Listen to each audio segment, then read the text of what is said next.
Tinapay mula sa langit. A daily morning devotion with CRC family.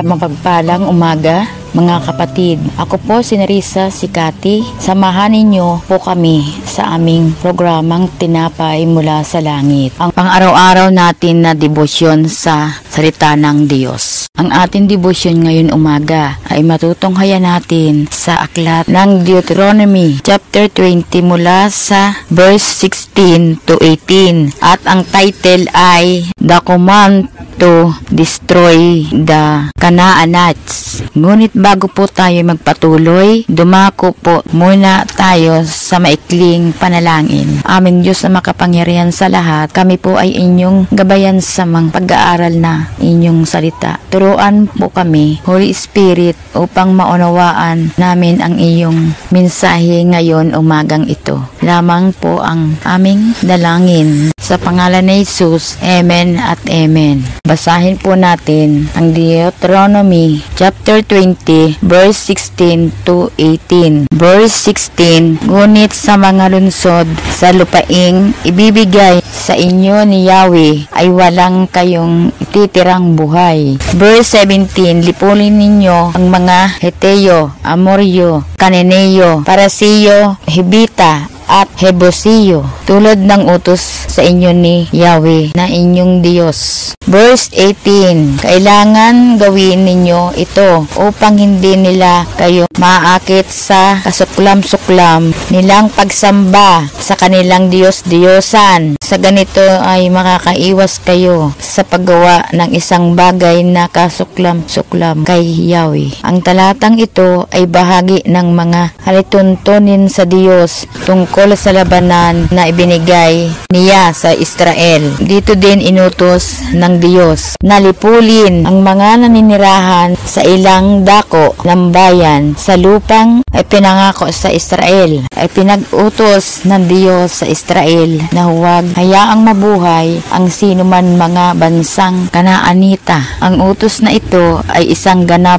na pagwawasak sa bansang Kanaan upang hindi ma-impluwensyahan ang mga Israel sa kanilang masasamang gawain. Ang layunin dito ng Diyos upang maiwasan ang pagsamba sa mga Diyos-Diyosan. Ang Deuteronomy 20 verse 16 to 18 ay nagpapahayag ng kabanalan ng Diyos. Ito'y kanyang inutos sa Israel upang mapanatili ang dalisay ng pagsamba sa kanya. Ito ay may layunin na protektahan ang Israel mula sa immoralidad at dilotriya ng bansang Kanaan. Sa panahon ng bagong tipan, hindi na tayo tinatawag upang makipagdigmaang pisikal, kundi espiritual. Ipalaganap natin ang ebanghelyo at labanan natin ang kasamaan sa espiritual na pamamaraan. Kaya mga kapatid, ang pagsunod sa ating Diyos ay nangangailangan ng pagtalikod sa masasamang gawain. Dapat natin siyang piliin mabuhay ayon sa kabanalan niya. Bilang pagtatapos, basahin natin ang sabi ng Diyos sa Levitico chapter 20 verse 7 and 8. Ilaan ninyo sa akin ang inyong sarili at magpakabanal kayo,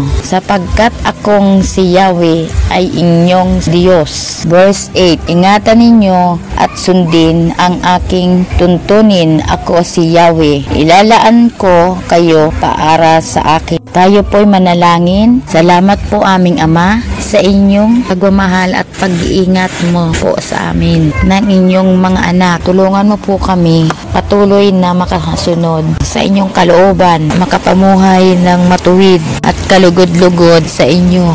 Sa pangalan ni Jesus, ito ang aming dalangin. Amen. Maraming salamat po sa inyong pakikipagbahagi. Sa ating programa, lagi po natin pagnilayan ang salita ng Diyos mula sa ating puso dahil lubos ang magiging kaunawaan natin dito. Muli po ninyo kaming samahan bukas sa pagninilay ng kanyang salita ito sa programang Tinapay Mula sa Langit. Malaya po ninyong i-share ang bidyong ito upang kayo rin ay maging pagpapala sa iba. Pagpalain po tayong lahat ng ating Panginoon. Magandang umaga po.